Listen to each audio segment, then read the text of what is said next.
Hello, namaste. How are you all? I'm fine. Hope the same from your side.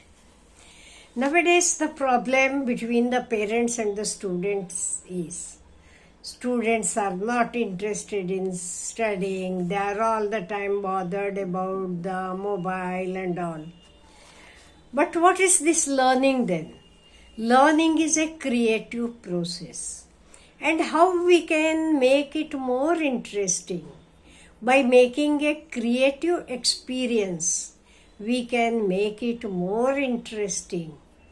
If the learning is particularly made joyful, it naturally leads to more scope for creativity in the classrooms. So it should be done more joyful. Right from the school students, students should be encouraged to respond creatively in the classroom as well as outside the classroom. Both the places, inside the classroom as well as outside the classroom. Cooperation rather than competition is important. We should teach them how to cooperate with one another. Traditionally, tests often or our traditional tests, which age old we are having, what we had during our time.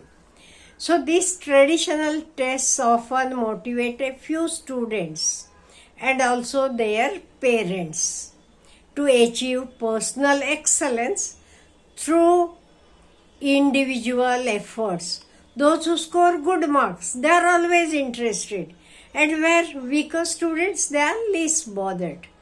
This can be termed as a positive aspect of competition. But competition also frustrates and discourages many more students than it rewards, especially if the targets are perceived as unattainable. Some children, they feel that they can't achieve it. Then for them, it is not that much rewarding. As we have seen before, the main objectives of this program is building up a positive attitude towards learning. Then only it is of use. Otherwise, if it is not positive, then it is not useful. Group work has its own rewards, and those who do better can find immediate recognition in the group.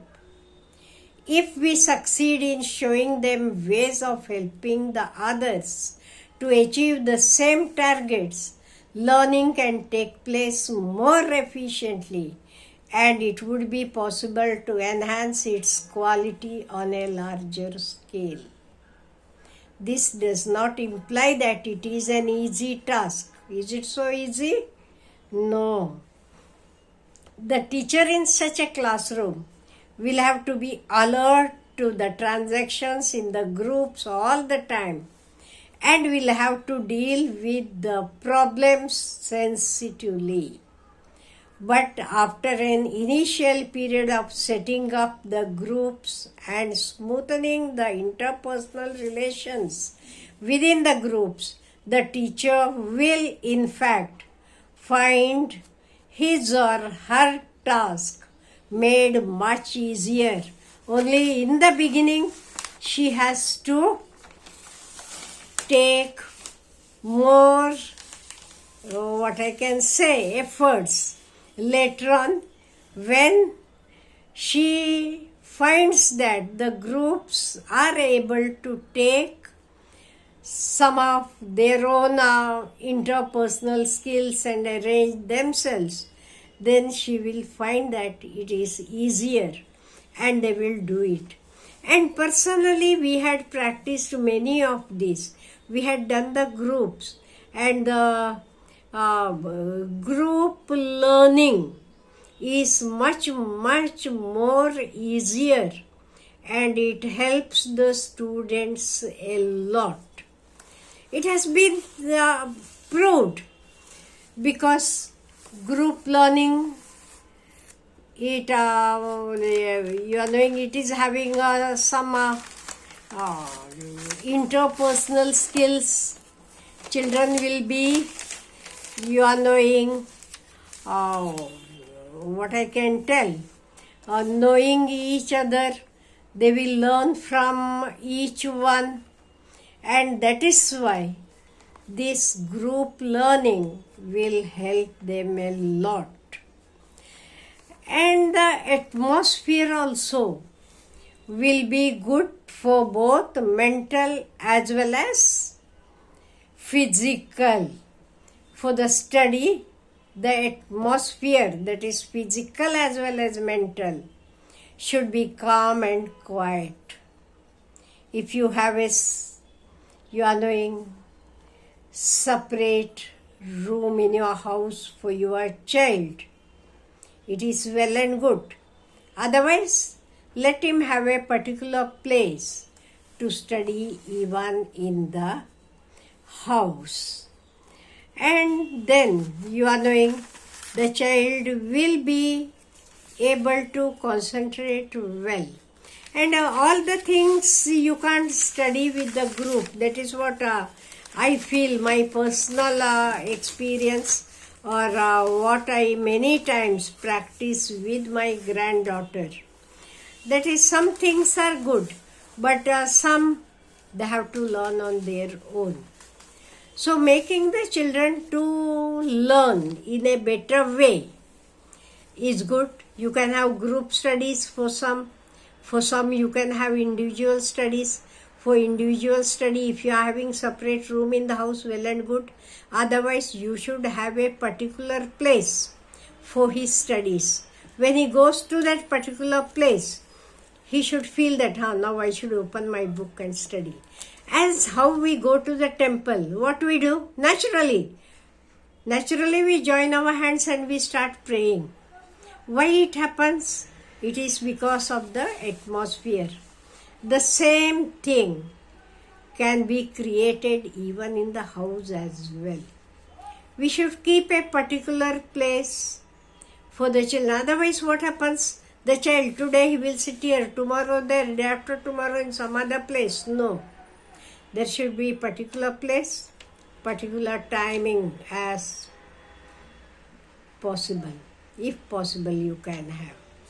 Because, and some parents ask me, is it good early in the morning or in the evening? It depends much, because I have seen students, those who learn early in the morning do well. There are even some students who learn late in the evening, they too do well. In olden days it was okay because there were no lights and all. Now we are having good lights, so even if you study at night, nothing. Morning only, the thing is, you will be very, very fresh. Early in the morning, after getting up, after having your prayer and day-to-day things. Then if you sit and start studying, it is always better. That is what I personally feel. But I have seen students, those who sit for late nights and do well in the exams. So nothing like that. This time is good, that time is good, nothing like that. Only the child should be able to concentrate on the subject, and let him have his own timetable, and even forming the timetable, the subject which he doesn't like, those subjects should be taken first. Easier subjects should be taken later on. Why this? Because you are knowing, interested subject means you will do it any time. The subject which you don't like means when you are fresh, it is good to handle those subjects. That is why it is always good to study the subjects of your dislike, which you don't like, first when you are fresh. And after each subject, you should take at least 5 to 10 minutes rest. Because you are knowing, rest makes you fresh. Have some water if you want. Drink some water. Eat something if you want. Not heavy, light. Just to make you happy. You can have like that. So after 1 hour, when you finish one subject, Before going to the other subject, relax for 5 to 10 minutes, not more than that. In this way, if you keep on studying, you can study well. All the best.